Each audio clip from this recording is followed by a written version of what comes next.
हम्म। हो गया है। चलिए शुरू करते हैं। जय जिनेन सभी को। अ, मुझे तो आप जानते ही हैं।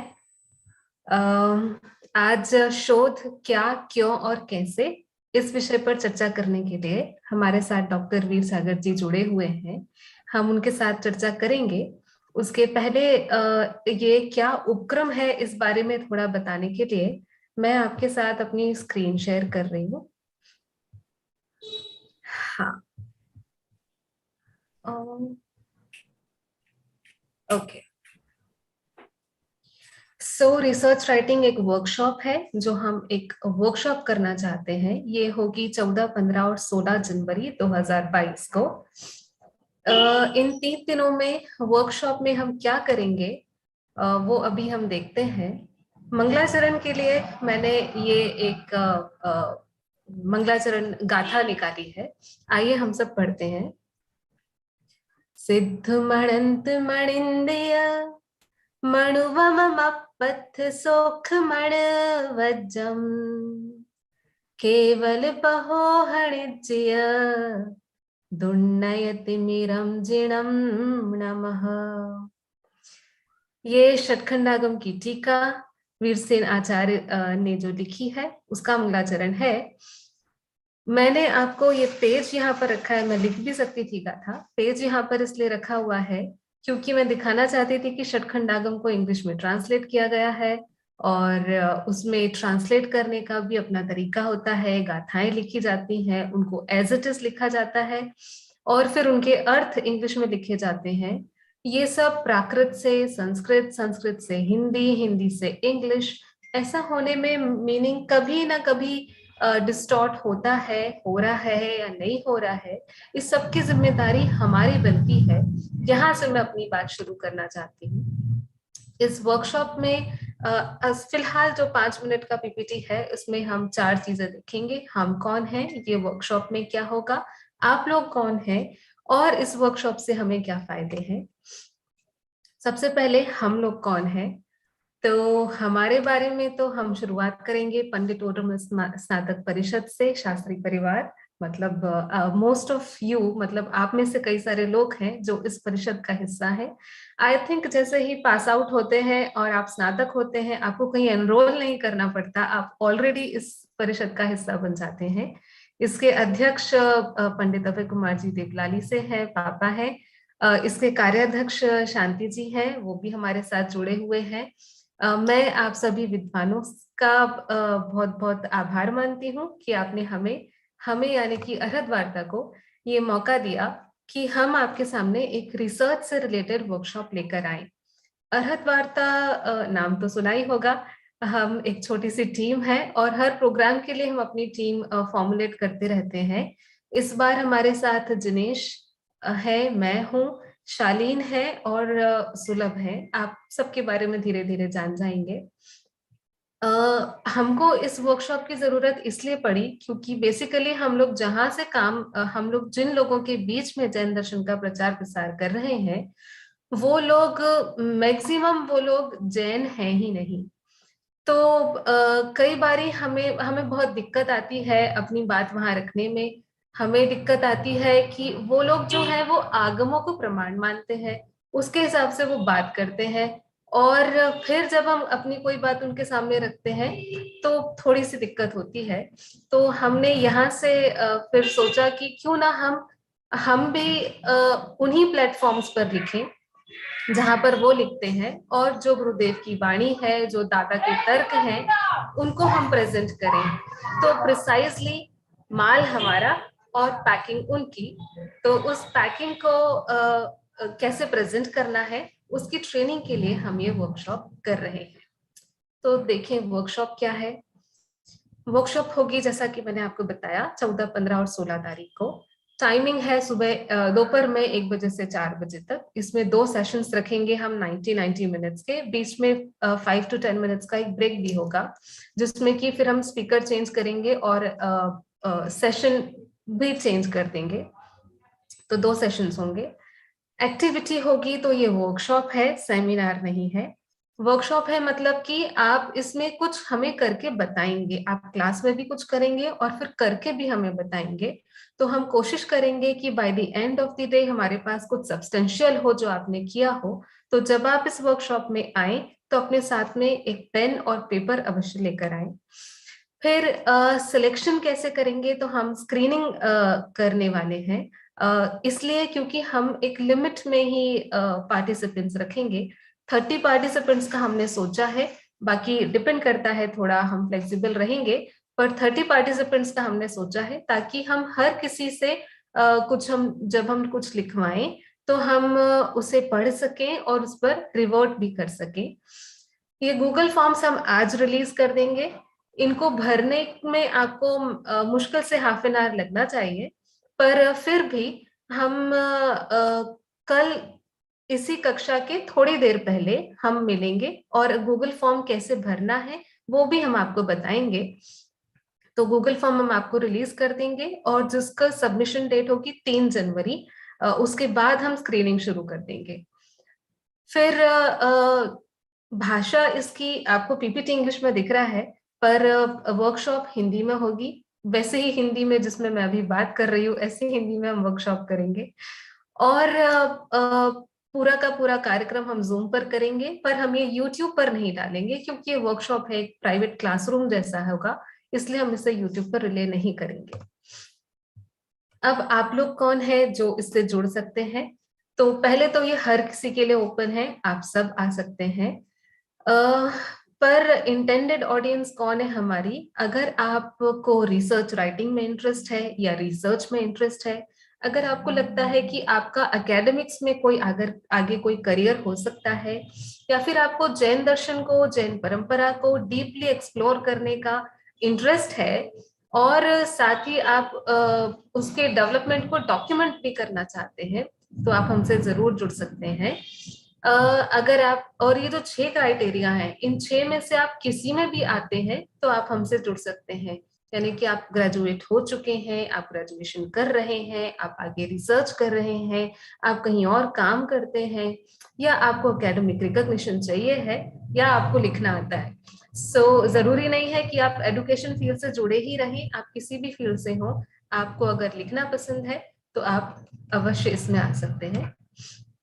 At the end of the workshop, during the workshop और at the end of the workshop, हम आपको बताएंगे कि एक रिसर्च गैप कैसे हम ढूंढ सकते हैं, लिटरेचर रिव्यू क्या होता है, कैसे एक टॉपिक चूज किया जाए और उसमें से एक टाइटल बनाया जाए, एब्स्ट्रैक्ट कैसे लिखते हैं, कीवर्ड्स क्या होते हैं, पेपर की बॉडी कैसी होती है, कितना बड़ा होता है, कितने वर्ड्स लिखने होते हैं, कंक्लूजन कैसे लिखते हैं, सबसे इंपॉर्टेंट चीज साइटेशंस और बिब्लियोग्राफी क्या होते हैं, और ये पेपर हमें कैसे पता चले कि कहीं पर पेपर पब्लिश करना है या उसको जमा कैसे किया जाता है। तो ये कुछ गाइडलाइंस हैं जो हम इस वर्कशॉप के थ्रू आपको देना चाहते हैं। आप सबसे मैं ये कहना चाहती हूँ कि हम लोग बहुत नए हैं इस फील्ड में, हम कोशिश कर रहे हैं अपनी तरीके से। तो ये वर्कशॉप एक बहुत प्राइमरी वर्कशॉप है, और इस वर्कशॉप के थ्रू हमने जिस दुनिया में कदम रखा है, हम सब चाहते हैं कि आप भी हमारे साथ में आए और हम सब मिलकर जैन दर्शन को एकेडमिकली प्रिजर्व करें। बस ये हमारी कोशिश है। अब मैं डॉक्टर वी सागर जी से निवेदन करूंगी कि वो आज हमें मार्गदर्शन दें और व्याख्यान शुरू करें। साथ ही मैं, हमारे साथ जितने भी विद्वान जुड़े हैं, मैं उन सब का बहुत बहुत आभार करना चाहती हूँ। चाचा तो स्वागत करो, आभार बाद में मानना। भव बीजांकुरजननः रागाद्याक्षयमुपगता यस्य ब्रह्मा वा विष्णुर्वा हरोजिनो वा नमस्तस्मै। हमारा आज का विषय है शोध क्या, क्यों और कैसे। शोध अर्थात खोज, अर्थात अनुसंधान, अर्थात गवेषणा, अर्थात अन्वेषण। अंग्रेजी में इसको रिसर्च कहते हैं। मराठी में ज्यादातर लोग इसको संशोधन बोलते हैं। शोध, रिसर्च, रिसर्च के नाम से ये बहुत फेमस है। रिसर्च, सर्च को फिर से देखना, री प्लस सर्च, केवल पुनः खोज। अब पुनः खोज ही अर्थ नहीं है इसका, बल्कि गहन खोज। यहाँ री उपसर्ग का एक अर्थ तो पुनः है और दूसरा अर्थ है गहन, गहन खोज। तो रिसर्च, रिसर्च के नाम से तो लगभग आप सब लोग बहुत परिचित होंगे। रिसर्च करो, रिसर्च करो। रिसर्च क्या होती है, आज हम इसकी थोड़ी सी चर्चा करना चाहते हैं। रिसर्च के नाम से हम लोग ज्यादातर पीएचडी को ही जानते हैं। रिसर्च माने पीएचडी। लेकिन रिसर्च बहुत तरह की होती है, उसके स्तर भी अनेक होते हैं। पीएचडी तो एक रिसर्च है ही, लेकिन उससे पहले एमफिल भी एक रिसर्च होती है। उसके पहले एमए में भी एक लघु शोध प्रबंध लिखा जाता है। पीएचडी में जो थीसिस लिखा जाता है, जो रिसर्च के लिए बड़ा प्रबंध लिखा जाता है, ग्रंथ लिखा जाता है, उसको तो शोध प्रबंध बोलते हैं। लेकिन उससे पहले एमफिल में, एमए में भी शोध प्रबंध लिखे जाते हैं, उनको लघु शोध प्रबंध कहते हैं, डिजर्टेशन कहते हैं। और पीएचडी के बाद भी एक रिसर्च होती है, उसको डीलिट कहते हैं। लेकिन पीएचडी सबसे ज्यादा फेमस है। जब भी हम किसी से कहें कि तुम रिसर्च करो, तो वो उसका मीनिंग जल्दी से जो समझता है वो यही समझता है कि मुझसे कहा जा रहा है कि पीएचडी करो। लेकिन बात ये नहीं है, और गहरी है। केवल पीएचडी करने का नाम रिसर्च नहीं है। पीएचडी तो रिसर्च है ही, लेकिन जब हम किसी भी विषय की, जब हम किसी भी अवधारणा की प्रामाणिक और निष्पक्ष समीक्षा करते हैं, तो उसे रिसर्च कहते हैं, उसे शोध कहते हैं। किसी भी अवधारणा की, किसी भी मान्यता की, किसी भी विषय की निष्पक्ष एवं ईमानदार समीक्षा करना अनुसंधान, शोध या रिसर्च कहलाता है। वर्तमान में भारत सरकार भी रिसर्च को बहुत बढ़ावा दे रही है।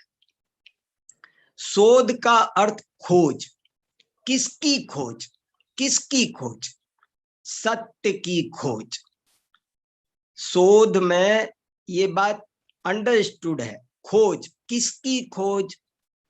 सत्य की खोज। एक बात सुनी सुनाई चलती है, एक बात आग्रह से चलती है,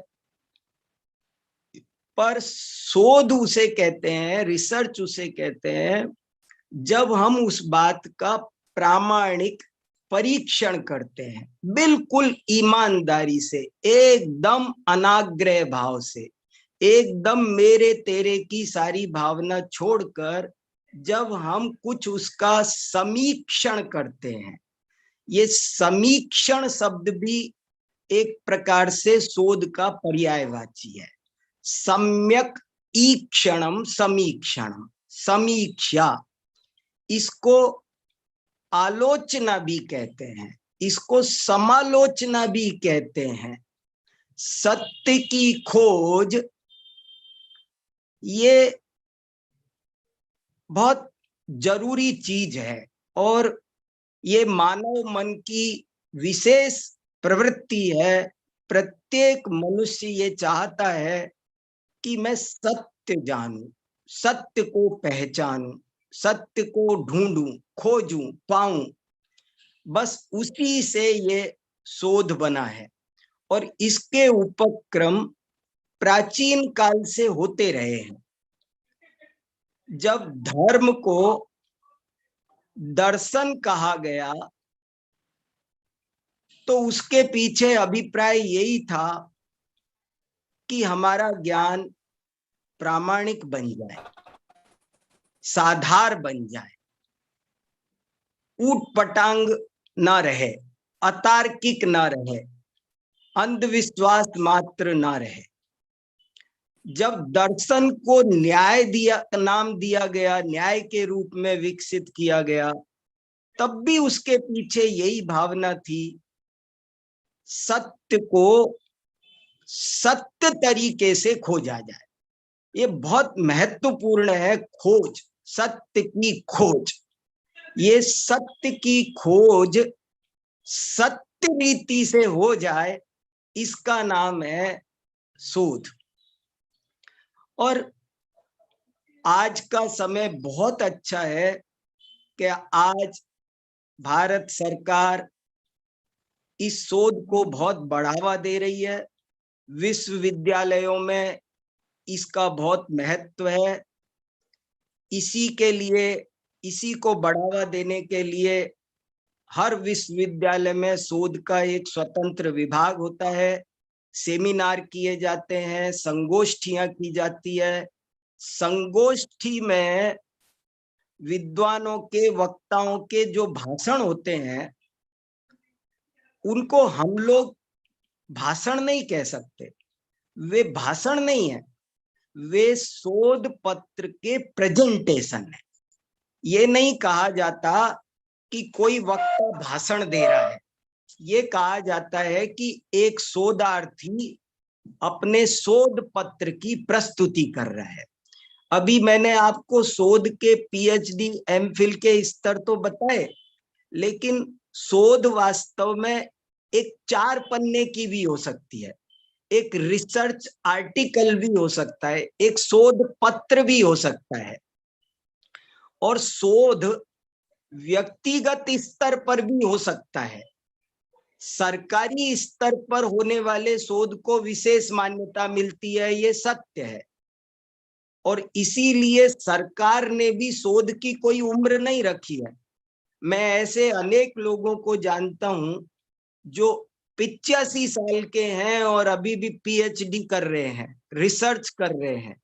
रिसर्च की कोई उम्र निश्चित नहीं होती है और व्यक्तिगत स्तर पर तो कोई भी रिसर्च कर सकता है, शोध पत्र लिख सकता है, किसी भी विषय पर निबंध लिख सकता है, प्रबंध लिख सकता है। लेकिन सरकारी स्तर पर यदि शोध कार्य करना हो तो पीएचडी करने वाले को एमए होना जरूरी है, एमए वाली रिसर्च करने वाले को बीए होना जरूरी है। ऐसे कुछ डीलिट करने वाले को पीएचडी होना जरूरी है। ऐसे कुछ अनिवार्य नियम भारत सरकार के हैं। लेकिन कुल मिलाकर आज मैं आपके साथ इस बात पर थोड़ा गहराई से चर्चा करना चाहता हूं। आपको ये सोचने के लिए मैं उकसाना चाहता हूं, प्रेरित करना चाहता हूं कि आप इस पर सोचें कि शोध का क्या महत्व है।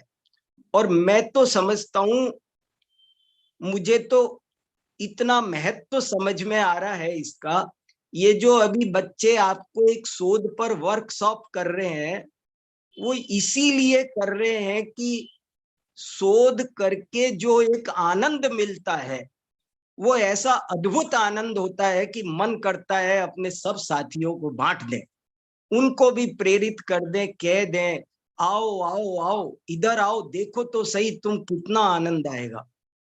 देखो और हम भाग्यशाली हैं। मैं इसको समय बहुत अच्छा मानता हूं कि आज भारत सरकार शोध कार्य को बढ़ावा दे रही है। ये टाइम पूरा शोध युग है, ये रिसर्च का पीरियड है ये, और ये बहुत अच्छी बात है। देखो प्राचीन काल में कैसा हमारा इतिहास रहा है, ये शोध का उद्भव क्यों हुआ। भारत में हिंदी में शोध को आए बताते हैं कि लगभग 200 वर्ष हो गए हैं, लेकिन शोध का हम इतिहास देखें तो देखो हमने कैसे कैसे दिन देखे हैं। मानव जाति ने बहुत खतरनाक दिन भी देखे हैं सत्य के शोध के लिए। जब कभी ये कहा जाता था, सुकरात ने, ईसा मसीह ने यदि सत्य को सामने रखा, ईसा मसीह ने ये कहा था कि राजा ईश्वर नहीं है, वो तुम्हारा भला बुरा नहीं करता है, तुम्हारा भला बुरा तुम स्वयं करते हो। ये बात सुकरात ने कही थी यूनान में, ये बात ईसा मसीह ने कही थी, और ये राजगद्दी को, तानाशाही को मंजूर नहीं हुआ, और उन्होंने कहा ये कौन है, इसे जहर का प्याला पिला दिया जाए, ये कौन है, इसे फांसी पर लटका दिया जाए। तो सत्य को कहने वालों को मार दिया जाता रहा है। ऐसा मानव जाति ने बहुत बार देखा है, बहुत बार खूनी इतिहास देखा है। बाद में थोड़ा दौर ठीक हुआ तो शास्त्रार्थों का समय आया। राज दरबारों में शास्त्रार्थ होता था कि ये बात, इन दो बातों में से कौन सी बात सही है, इन दो मतों में से कौन सा मत सही है, शास्त्रार्थ होने दो। लेकिन वे शास्त्रार्थ भी कम खतरनाक नहीं थे, बड़े सशर्त हुआ करते थे कोई कोई, तो उन्होंने भी बहुत नुकसान कई दफे किया है। अच्छे शास्त्रार्थ भी हुए हैं, लेकिन कुछ शास्त्रार्थ बहुत बुरे हुए हैं। जैसे वो शास्त्रार्थ से पहले ही शर्त लगा दी जाती थी कि जो हारेगा उसे गधे पर बैठकर निकाला जाएगा, उसे फांसी पर लटका दिया जाएगा, उसे मार दिया जाएगा, उसे 6 महीने पानी भरना पड़ेगा। माने वहां हारने का मतलब बहुत बड़ी बात होती थी, बहुत बड़ा खतरा मोल लेना होता था, लेकिन होते थे शास्त्रार्थ। आज का समय बहुत अच्छा है, जब सब लोग शांति से अपनी अपनी बात को सब प्रमाण कह सकते हैं, स्थापित कर सकते हैं, विश्व मंच पर रख सकते हैं, और कोई मानो या ना मानो इसके लिए भी वे स्वतंत्र रह सकते हैं। लेकिन भारत सरकार उसे मान्यता देती है, उसे स्वीकृत करती है। तो शोध कार्य करने से स्वीकार्यता प्राप्त होती है, शोध कार्य से प्रामाणिकता आती है।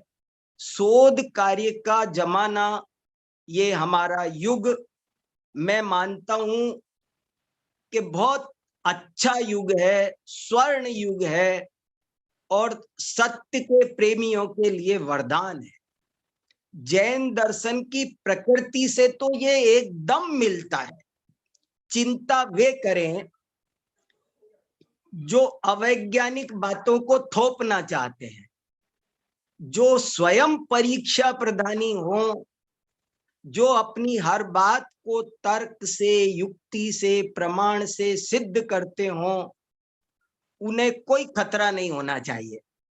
इसलिए ये शोध कार्य का युग बहुत अच्छा युग है, और जैन दर्शन के प्रत्येक पाठक को, न केवल प्रचारक को, जैन दर्शन दूसरे को समझाने के लिए ही शोध कार्य की आवश्यकता नहीं है, बल्कि जैन दर्शन को ठीक से समझने के लिए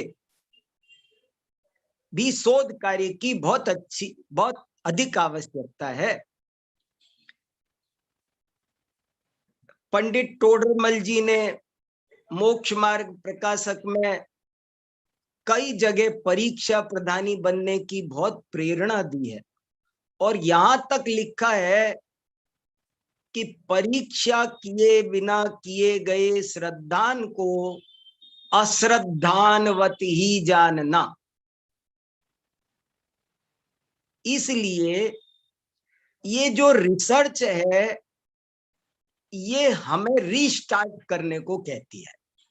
देखो, रिसर्च शोध कोई भी कर सकता है, लेकिन उसके लिए मैंने बताया सरकारी तौर पर तो कुछ कागजी योग्यताएं चाहिए, लेकिन वास्तव में एक अलग टाइप की मानसिकता व्यक्ति की होनी चाहिए। जिसे भी शोध कार्य करना है उसकी मानसिकता अलग टाइप की होती है। वो सत्य का प्रेमी होता है, गहरा प्रेमी होता है, उसे और कोई बात से मतलब नहीं होता है। वो बहुत अनाग्रही, निष्पक्ष और बहुत सारी बातें उसमें होती हैं, लेकिन सबसे बड़ी बात है वो सत्य का बहुत प्रेमी होता है। ये उसकी सबसे बड़ी क्वालिटी होती है। और इसके लिए देखो, ये सब बातें हमें समझ में आएगी। हम ये सोचें कि भाषण में और शोध पत्र प्रस्तुति में क्या अंतर है। बड़ा भारी अंतर है। एक लेख में और शोध पत्र में बड़ा भारी अंतर होता है। कोई भी, मान लो मैं आपको 2 पेज लिख कर दूं, तो आपको ये सोचना है कि ये 2 पेज सामान्य लेख हैं या शोध पत्र हैं। हम किसी भी लेख को किस आधार पर शोध पत्र कहते हैं ये देखना है। शोध पत्र में बहुत तटस्थता और बहुत प्रामाणिकता होती है। उसकी हर पंक्ति सब प्रमाण कही जाती है। एक एक पंक्ति कहाँ आई है, क्या उसका रेफरेंस है, फुटनोट बहुत लगते हैं, संदर्भ बहुत लगते हैं, पूरे पूरे लगते हैं। कहाँ से, किस ग्रंथ से, किस भाषा से। वहां निबंध में काल्पनिकता, ललित निबंध तो बहुत ही काल्पनिक होते हैं। कहीं की चीज कहीं घूम जाती है। हजारी प्रसाद द्विवेदी ने अनेक ललित निबंध लिखे हैं। तो वो निबंध में, सामान्य लेख में काल्पनिकता का तत्व बहुत भरपूर होता है, लेकिन शोध पत्र में काल्पनिकता नहीं होती है, बल्कि प्रामाणिकता होती है।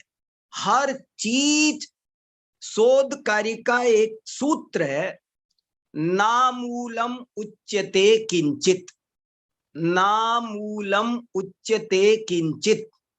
एक अक्षर भी, जरा सा भी निर्मूल नहीं बोला जाता। नामूलम उच्यते किंचित, नामूलम लिख्यते किंचित।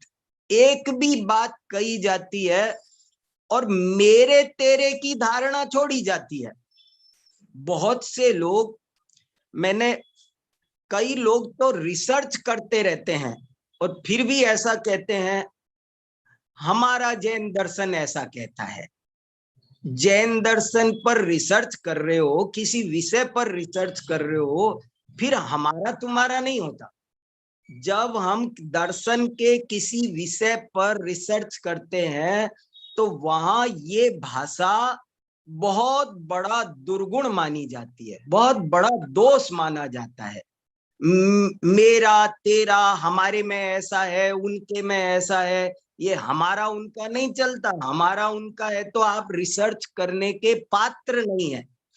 रिसर्च करने वाले को एक बार कोरी स्लेट लेकर बैठना पड़ता है। बहुत, ये जरा खतरनाक काम है। सारा आग्रह छोड़ना पड़ता है। रिसर्च करने के बारे में एक बहुत बड़े विद्वान ने लिखा है कि शोध कार्य करना पर्वतारोहण और समुद्र लंघन से भी कठिन कार्य है। शोध कार्य करना पर्वतारोहण और समुद्र लंघन से भी कठिन कार्य है। क्यों? सिर्फ इसलिए कि आग्रह छोड़ना बहुत मुश्किल है। अपनी स्लेट को खाली लेकर किसी विषय पर विचार विमर्श करने बैठ जाना और जिसका मतभेद है, जो हमारा विरोधी है, उसे भी शांति से सुन लेना, इसके लिए गज भर का कलेजा चाहिए। मैं बहुत जोर देकर ये बात कहना चाहता हूं, बहुत महत्वपूर्ण है, इसलिए धीरे धीरे शांति से बात रख रहा हूं। मेरी ये बात जिसमें नहीं है वो व्यक्ति शोध का पात्र नहीं है। जो पूरी ज्ञान परंपरा में मेरे तेरे का विभाजन करता है, ये मेरा विरोधी है, इसको कुचल दो, इसे नष्ट कर दो, इसे जीत लो, ये भावना शोधार्थी की नहीं होती है। शोधार्थी शांति से दूसरे को सुनता है। मेरे से अभी एक बहुत बड़े सरकारी कार्यक्रम में चर्चा हुई थी, तब मैंने कहा था भारतीय संस्कृति की सबसे बड़ी विशेषता क्या है?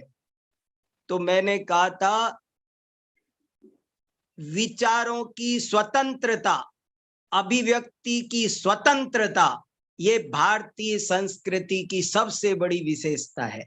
यहाँ पर मतभेद होते हैं पर मनभेद नहीं होते। मतभेदों का सौंदर्य जिस देश में पाया जाता है, पर मनभेद जहां बिल्कुल नहीं रहते, उसे हम भारतवर्ष कहते हैं। ये भारतवर्ष का सौंदर्य है। हम मतभेदों का स्वागत करते हैं, विरोधी हमारे सहायक होते हैं, हमें तत्व के निर्णय में कोई चीज प्रदान करते हैं। जीवन तुम्हें शत्रुगणा सदैव, हम विरोधी को पास में आंगन में रखना पसंद करते हैं। ये भारतीय संस्कृति की बहुत बड़ी विशेषता है। विरोधी को कुचलना ये हमारी संस्कृति नहीं है। इसलिए इस बात पर थोड़ा ध्यान दिया जाए। आग्रह रहित होकर, खाली स्लेट लेकर जो विषय पर नए सिरे से रिसर्च नए सिरे से जो अपनी बात पर सोचने को तैयार है। जैसे उदाहरण के तौर पर कोई भी विषय ले लीजिए, मान लीजिए कोई कहे एक द्रव्य दूसरे द्रव्य का कर्ता नहीं है, तो एक तो तरीका ये, मैं मानता हूं एक द्रव्य दूसरे द्रव्य का कर्ता नहीं है और मुझे सबको समझाना है। रिसर्च का उद्देश्य होता है कि अब एक बार आप अपनी मान्यता को भी ढीला करो, रीस्टार्ट करो। आप अपनी मान्यता पर भी पुनर्विचार करने के लिए तैयार हैं या नहीं, तब शोध संगोष्ठी होती है। ऐसा ये इसीलिए इसको कहा गया है शोध कार्य करना पर्वतारोहण और समुद्र लंघन से भी ज्यादा कठिन कार्य है। लोग बड़े बड़े विद्वान बन जाते हैं, पर आग्रह छोड़कर नए सिरे से शांति से दूसरे की बात को सुनते हुए समीक्षा करना, सब प्रमाण बात करना, ऐसा साहस नहीं जुटा पाते हैं। ये बहुत कम होता है और यही रिसर्च का महत्व है। रिसर्च वास्तव में जैसा जैन दर्शन है वस्तुवादी, जैसे वो साफ साफ कहता है पक्षपातो न मे वीरे न द्वेषः कपिलादिषु युक्ति मद वचनम यस्य तस्य कार्य परिग्रह। सत्य की खोज, सत्य का अनुसंधान, ये सत्य किसी दायरे में नहीं बंधा। ये पाकिस्तानियों की बात है, ये हिंदुस्तानियों की बात है, ये जैनों की बात है, ये अजैनों की बात है। जो बात जैसी है उसे खोज कर सब प्रमाण ढूंढना, रखना, समझना, प्रस्तुत करना, ये बड़ी बात है। देखो, एक दफे एक यूनिवर्सिटी में एक सेमिनार रखा गया, आत्मा का अस्तित्व। विषय था आत्मा का अस्तित्व। इस पर विचार विमर्श होगा। एक सेमिनार रखा गया 6 महीने पहले। देखो, एक लेख में और शोध पत्र में क्या फर्क होता है। शोध पत्र महीनों पहले से विषय चुना जाता है, उसकी तैयारी की जाती है, उसके रेफरेंस से जुटाए जाते हैं, एक एक तथ्य को सब प्रमाण प्रस्तुत किया जाता है, तब शोध पत्र बनता है। तो 6 महीने तैयारी हुई और तैयारी होने के बाद में वो दिन आ गया जिस दिन सेमिनार होना था। वक्तागण आ गए अपने अपने शोध पत्र लेकर के। तो जो शोध संगोष्ठी के संयोजक थे, उन्होंने उस सभा में, सभी शोधार्थियों की सभा में खड़े होकर के घोषणा की, माइक पर प्रथम घोषणा कि अब मैं एक बात आप सबसे पूछना चाहता हूं।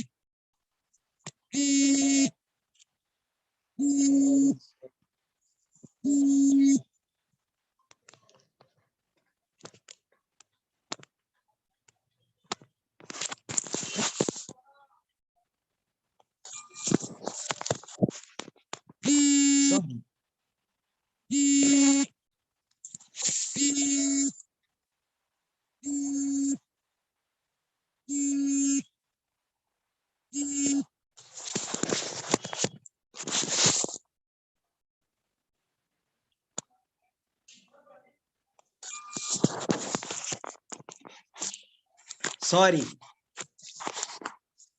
तो जब वो शोध संगोष्ठी होनी थी तो संयोजक ने एक प्रश्न पूछा कि देखिए, जो लोग ये मानते हैं कि आत्मा है, वे जरा हाथ खड़ा करें। तो आधे लोगों ने हाथ खड़ा किया कि हम मानते हैं कि आत्मा है। तो उन्होंने कहा कि आप लोग जरा बगल वाले कमरे में आ जाइए। फिर कहा कि जो बच्चे, उनसे कहा कि अब जो लोग ये मानते हैं कि आत्मा नहीं होता है, वे हाथ खड़ा करें। तो बाकी के लोगों ने हाथ खड़ा कर दिया कि हम मानते हैं कि आत्मा नहीं होता है।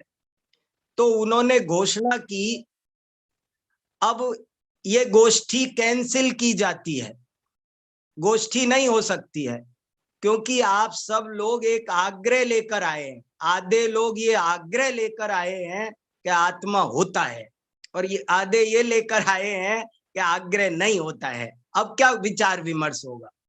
माने विचार विमर्श के लिए खाली स्लेट होना बहुत जरूरी है और गुण दोष समीक्षा होना बहुत जरूरी है। कभी भी हर चीज की प्रशंसा ही प्रशंसा करना, आप जानते हैं शोध में कभी जी नहीं लगाया जाता है। आप ऐसा नहीं कह सकते टोडरमल जी ने कहा है, परम पूज्य कुंद आचार्य जी ने कहा है, ऐसा नहीं कहा जाता। शोध में ना हम किसी के भक्त हैं, ना हम किसी के शत्रु हैं। शोध बहुत ज्यादा तटस्थता की मांग करता है।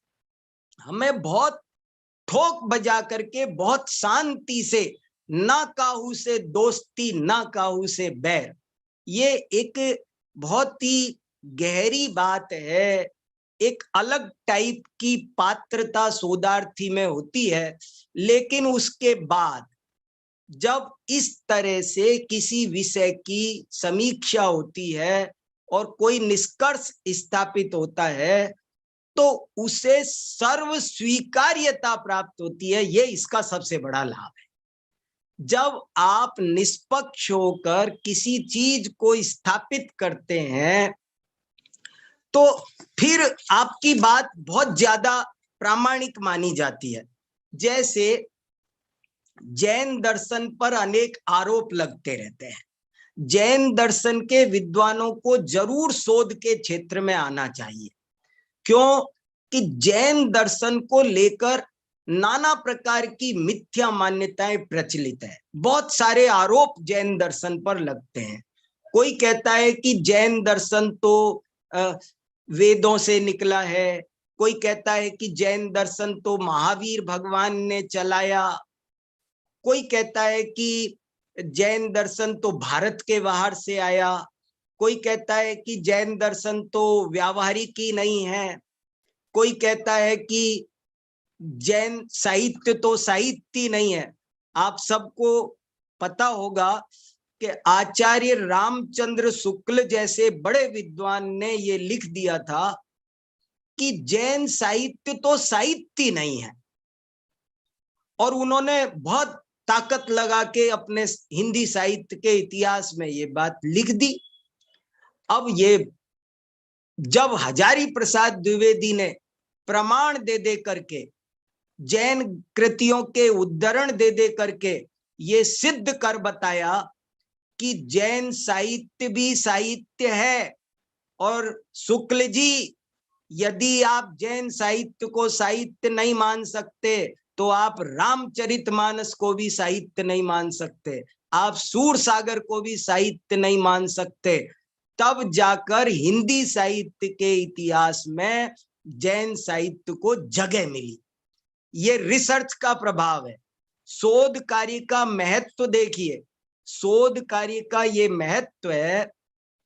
जैन दर्शन महावीर भगवान ने चलाया, ये मान्यता चलने लगी थी, लेकिन जब अनेक विद्वानों ने, हरमन जैकोबी आदि ने ये बात सिद्ध कर दी कि नहीं, महावीर भगवान से भी कई हजार वर्ष पहले इस पृथ्वी पर जैन धर्म था, जब अनेक प्रमाणों से ये सिद्ध हो गया, तब जाकर लोगों ने जैन दर्शन की प्राचीनता को स्वीकार किया।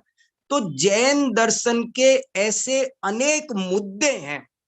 जैन धर्म के पास में जैन आचार्यों का योगा के क्षेत्र में कितना बड़ा योगदान है, आज कोई बात करके राजी नहीं है। योग योग की बहुत बात होती है, लेकिन जैन आचार्यों का योग, अभी मेरे को 2-4 दिन पहले एक हमारी यूनिवर्सिटी के योग के प्रोफेसर कह रहे थे कि भाई योग तो वास्तव में जैन दर्शन में ही पाया जाता है।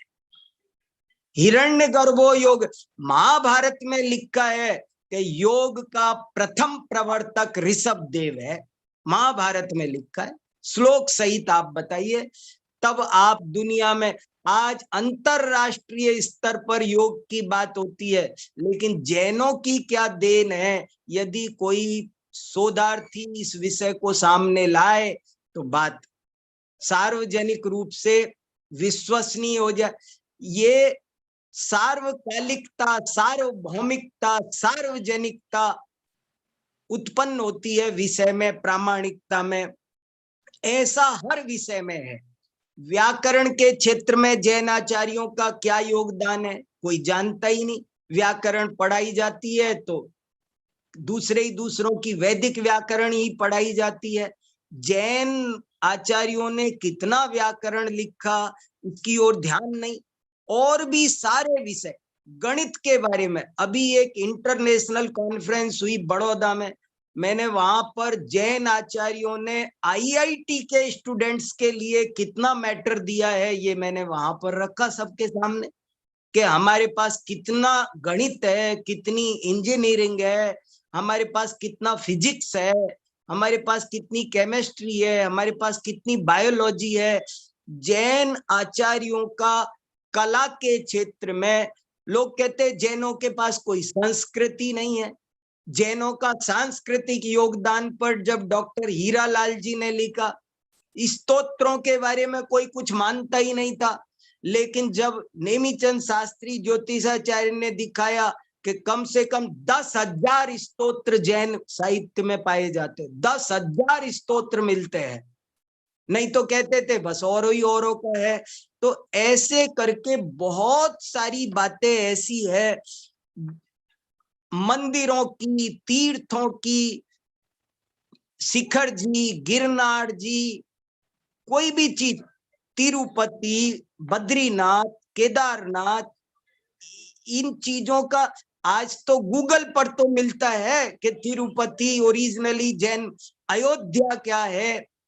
यदि कोई व्यक्ति सब प्रमाण निष्पक्ष इन चीजों को प्रस्तुत कर सके, इतिहास विभाग से पीएचडी हो जाए, अयोध्या का जैन संस्कृति के विकास में योगदान, अयोध्या में जैन, काशी में जैन संस्कृति की कोई बात ही नहीं कर रहा, जबकि काशी का कितना बड़ा संबंध जैन संस्कृति से है।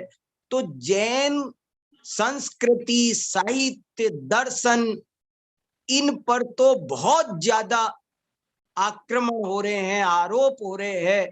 ऐसे में यदि जैन विद्वान इन चीजों पर रिसर्च करें और प्रामाणिक रूप से चीजों को प्रस्तुत करें तो उनको स्वयं को भी बहुत लाभ होगा। देखो, अभी हम लोग जो जानते हैं वो हम उस कोटि में हैं कि कोई कुल अपेक्षा धर्म धारक है, कोई देखा देखी है, कोई परीक्षा रहित आज्ञानुसारी है, और शोधार्थी होता है वो परीक्षा सहित हो जाता है, सच्चा सम्यक दृष्टि बनता है। इसलिए हम सब इस शोध के महत्व को समझें, ये बहुत महत्वपूर्ण है। मैंने सिर्फ संकेत किए हैं, बहुत मैटर। मैंने कई किताबें पढ़ ली, अभी कई दिन से कई किताबें अनुसंधान प्रविधि पर पढ़ रहा हूँ। यूनिवर्सिटीज में बहुत किताबें हैं, गूगल पर, यूट्यूब पर, रिसर्च पर बहुत मैटर है, आप कहीं से भी जान सकते हैं। लेकिन मैं तो ये कहना चाहता हूं, आपको सिर्फ एहसास कराना चाहता हूं। आप स्वयं समझदार हैं, लेकिन आपको एहसास कराना चाहता हूं कि अपनी शिक्षा को बीच में रोकना ठीक नहीं।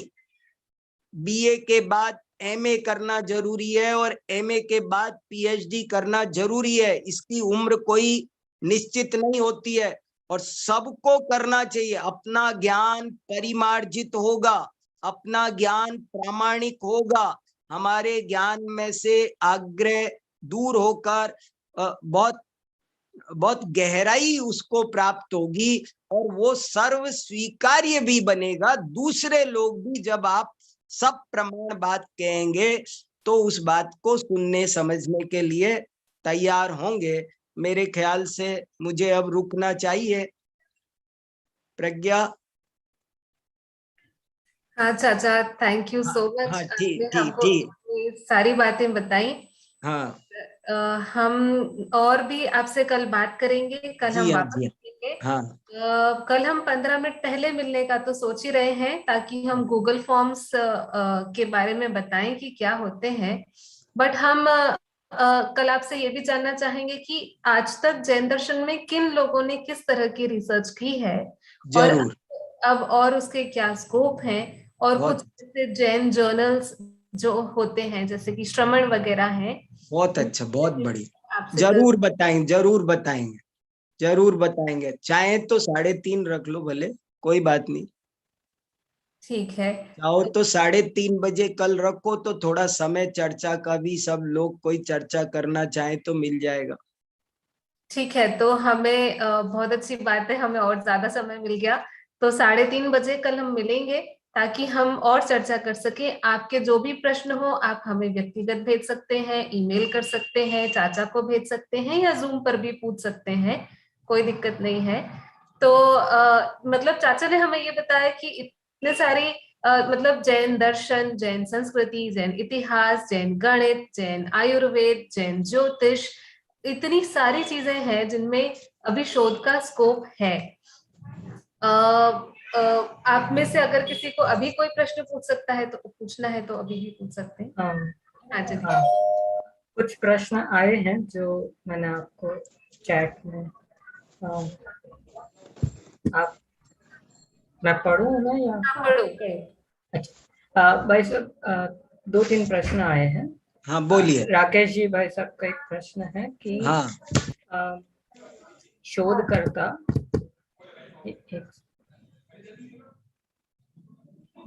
शोधकर्ता की स्वयं की तर्क युक्तियों को की भी उपयोगिता होती है या नहीं? ये जब होती है। प्रारंभ में चल रहा था तब हाँ। प्रश्न। मेरे ख्याल से भाई साहब ने 2 प्रश्न पूछे हैं, डॉक्टर राकेश जी ने। एक प्रश्न तो ये पूछा है कि शोधकर्ता की दृष्टि में कोई पूज्य होता है या नहीं। शोधकर्ता की दृष्टि में सभी पूज्य होते हैं और कोई पूज्य नहीं होता। जहां से उसको सामग्री मिल रही है वहां के प्रति उसके मन में बहुत अच्छा भाव होता है, किसी के प्रति निरादर का भाव नहीं होता है, पक्षपात नहीं होता है और समादर का भाव सबके प्रति होता है, ऐसा मैं समझता हूँ। और कुछ विशेष बात होगी तो वे बताएंगे। और दूसरा प्रश्न क्या था? हाँ, मैं उनको भी एक बार अन्य हाँ हाँ भाई यदि साहब वे आप स्वयं। हाँ बताओ ना भाई साहब, आप ही बताओ। एक और जो प्रश्न था, तो हाँ भाई साहब आवाज आ रही है? हाँ हाँ बोलिए ना, बताइए। नहीं, मेरा यही कहना था कि के बिना भी अरे आपकी तो श्रद्धा आवाज, कैसे छोड़ सकता है?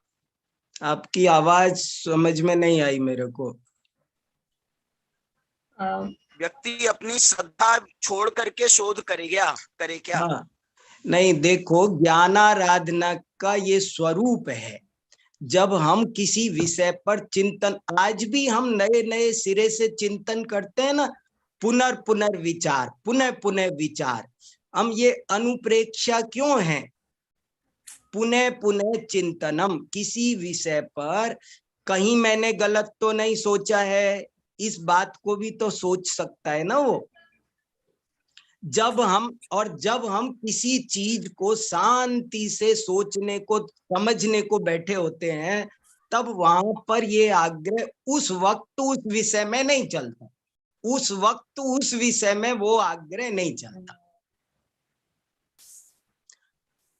एक और प्रश्न मैंने भेजा था भाई साहब हाँ। कि आपने ये कहा था कि हर वाक्य उस व्यक्ति का जब जो लिखे उसका हर हाँ वाक्य प्रामाणिक होना चाहिए। बराबर तो ये बराबर। प्रामाणिकता आगम से प्रामाणिकता, पूर्ववर्ती साहित्य से प्रामाणिकता है, या प्रमाण के सारे जो भेद हैं, तर्क, युक्ति, न्याय, सभी मतलब है। वो सब उसमें मान्य किए जाएंगे? हाँ सब मान्य किए जाएंगे। जो जैसा होगा वो मेंशन जरूर किया जाएगा।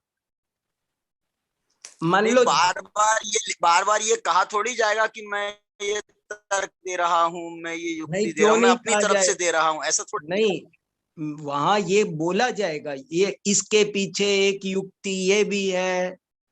हाँ, मतलब वो उसमें भाषा ये नहीं रहेगी कि मेरी मेरी मेरी मेरी, लेकिन नहीं वो हाँ समझ में आ जाएगा, समझ में आ हाँ हाँ जाएगा हाँ कि ये इनकी युक्ति है। हाँ ठीक हाँ बात है, वहाँ ठीक बात। युक्ति, वो जो जैसा है उसकी प्रस्तुति वैसी हो।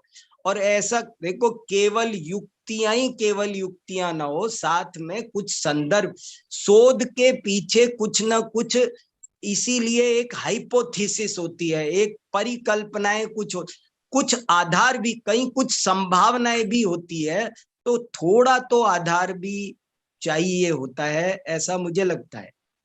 नहीं, नया नया भी तो हो सकता है ना, क्या दिक्कत है? माने पुराने को आप आगे बढ़ाएंगे तो हाँ आगे बढ़ाओगे तो उसका प्रमाण तो नहीं है, तो फिर आगे बढ़ेगी नहीं, शोध कैसे होगा? शोध आगे बढ़ाने का नाम है ना। नहीं तो उसको निकालेंगे तो कहीं से कोई कोई तो एक रेफरेंस तो एक तो ढूंढेंगे कि यहाँ की बात को कैसे पुष्ट करना, कैसे समझना इसको। उसको हम उस संदर्भ में हम ये आगे प्रश्न कर रहे हैं, जिज्ञासा उत्पन्न कर रहे हैं, उसका ये हाँ हाँ हाँ समाधान है, हाँ उसके, उसका हाँ तो हमने ये उसके निकाला, संबंध ऐसा ऐसा में कुछ करेंगे। जिज्ञासा है, ऐसे करके ही बात बढ़ सकेगी मेरे ख्याल से। जी बताओ आप। जी जी जी जी हाँ जी जी।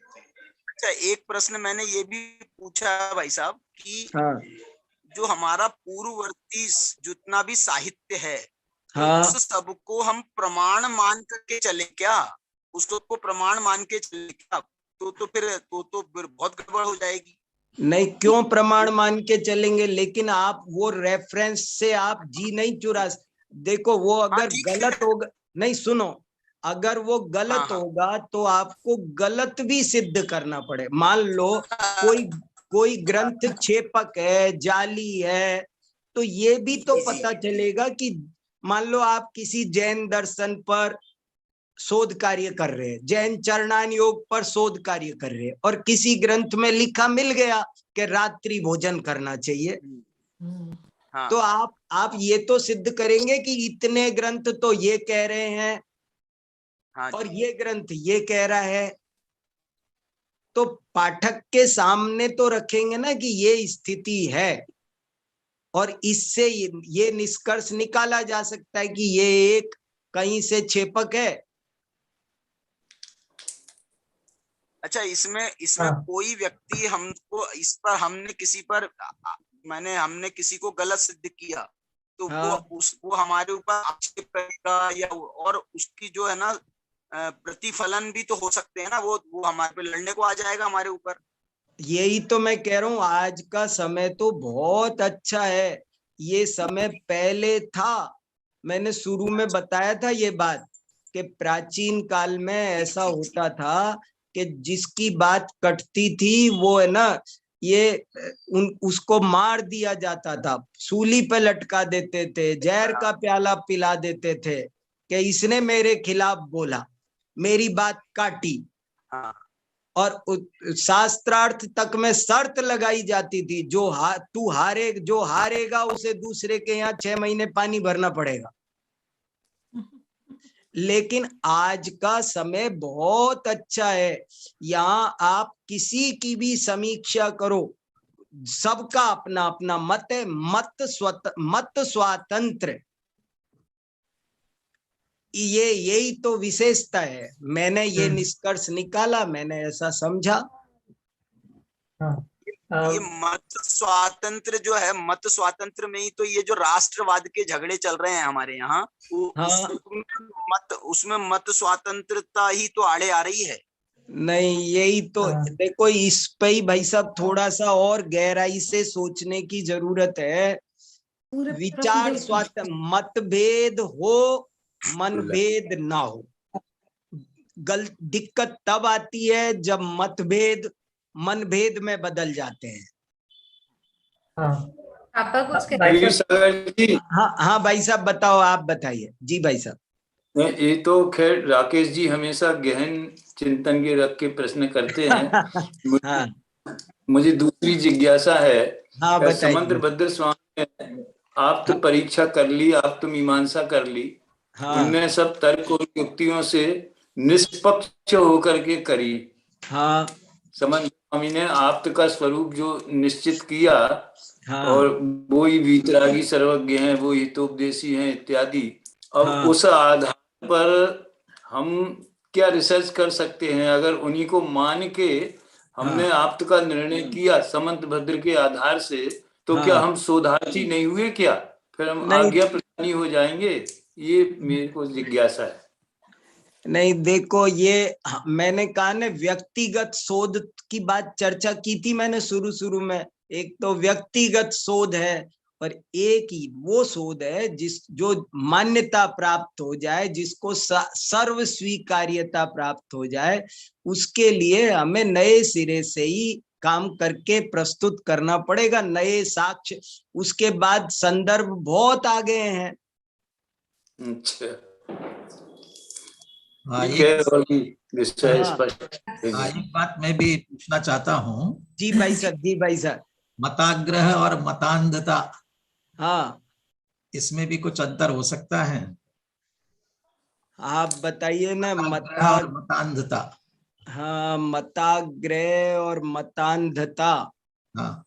मैं इसको इस तरीके से कहना चाह रहा हूँ, कदाचित कोई मताग्रही हो सकता है, जैसे हम भी जिन धर्म ही सच्चा है, मत का हमें आग्रह है, लेकिन हम इसके पीछे ऐसे मतांध नहीं है कि दूसरा इस बात को नहीं मान रहा है तो उस पर हम आक्रमण करें या जबरदस्ती उसको मनवाए। इस तरह से हम मतांध नहीं हैं। ठीक है, अच्छा है आप अपनी जगह, लेकिन कहीं न कहीं मताग्रह फिर मतांधता को जन्म दे सकता है। मताग्रह क्यों, सत्याग्रह क्यों नहीं? बराबर। हम उसी के लिए अच्छा शब्द रखे ना, हम मताग्रही नहीं है, हम सत्याग्रही हैं। अरे सत्याग्रही शब्द को भी बदला था गांधी जी ने, बोले मैं सत्याग्रही नहीं हूं, मैं सत्यग्राही हूं। मुझे सत्याग्रही मत कहो, सत्यग्राही कहो। आग्रह मुझे किसी का नहीं है। आग्रह शब्द ही थोड़ा सा कम अच्छा है, इसलिए वो तो कहीं न कहीं दिक्कत पैदा कर ही सकता है। आग्रह शब्द में जिद थोड़ी कम दिखती है। वही जब ऊपर बढ़ जाए कि जो नहीं मानेगा उसे हम जिंदा नहीं रहने देंगे, जैसे अन्य संप्रदाय में होता है कि काफिरों को मारने में वो तो मतान्धता होगी। लेकिन आपने ये बात बहुत सटीक कही कि उसका जन्म आग्रह से ही होता है। ऐसा मतलब हम तो इस पे पुनर्विचार करेंगे ही नहीं। देखो मैं तो ये चाहता हूँ, में है उसमें पुनर्विचार करेंगे ही नहीं। मैं तो ये कह रहा हूं कि मैंने शुरू में ये कहा, भारतीय संस्कृति की सबसे बड़ी विशेषता है कि जो हमसे विपरीत विचारों का है हम उसे भी शांति से सुने, जियो और जीने दो। देखो हमारे यहाँ चार्वाक दर्शन को भी दर्शन की कोटि में रखा। वो एकदम कैसी कैसी बातें बोल रहा था कि कुछ पाप पुण्य नहीं होता, स्वर्ग नरक नहीं होता, और ऋण करके घी पियो, ये सब उसने बोला। लेकिन फिर भी उसका बुरा नहीं माना और कहा बैठो, यहाँ बैठो, तुम भी बैठो, तुम्हारी बात पर विचार करेंगे। शून्यवादी, तत्वोपलववादी, उन सब को बिठाया और उनकी शांति से समीक्षा की। हम संवाद को संवाद रहने दें, विवाद ना बनाए और हथियारों पर ना आए, वो तो बहुत ही गलत बात हो जाएगी। और ये भारत का सौंदर्य है। भारत में विचार भेदों से विकास होता है, मतभेद विकास का कारण होता है, मनभेद विनाश का कारण होता है। हम अपनी बातों को शांति से कह पा रहे हैं तो इसके लिए जरूरी है कि हम दूसरे को भी शांति से उसकी बातें कहने दें। हम मानने नहीं मानने के लिए हम स्वतंत्र है, कोई किसी पर दबाव ना बनाए, ये बहुत जरूरी है। कोई किसी को स्वीकार करने के लिए बाध्य ना करे, ये भारत को भारत रहने के लिए बहुत जरूरी है। नहीं तो भारत का भारतत्व खतरे में समझना चाहिए। वो आतंकवादी ये कहता है कि मेरा तो हिंसा दर्शन है, हिंसा ही मेरा दर्शन है। तो हमारा क्या जवाब होगा? जवाब यही है ना, तुम इस बात ही मेरा दर्शन है। नहीं, आप इस बात को स्वयं आप मानो, दूसरे को मानने को बाध्य नहीं कर सकते। मैंने हिंसा दर्शन की सिद्धि के लिए भी हिंसा नहीं चाहिए। नहीं चाहिए, बिल्कुल नहीं चाहिए। मौसा जी बहुत अच्छा,